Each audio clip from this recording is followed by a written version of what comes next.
I think what's interesting is there's clearly a disconnect between men's expectations and women's expectations.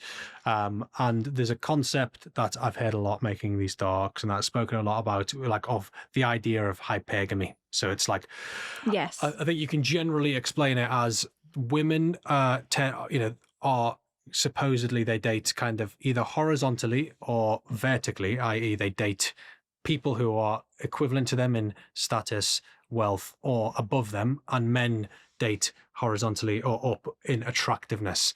But what that means is kind of as women have got more successful and as the kind of, the world has become a more equal place and women now earn more, it means that actually the bar has gone up for their expectation of who men, the type of men they want to date.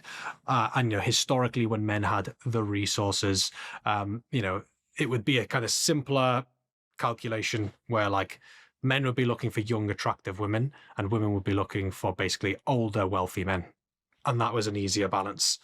And that's now shifted. Yeah, it would maybe a bit more transactional.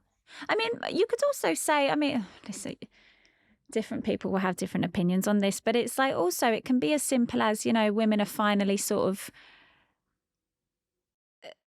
understanding and seeing their worth. Do you know what I mean? And it's like, however many decades ago, like, you were just taught women are subservient and, men rule the world and they're in charge and that's just how it goes and that's the status quo and it's always been that way.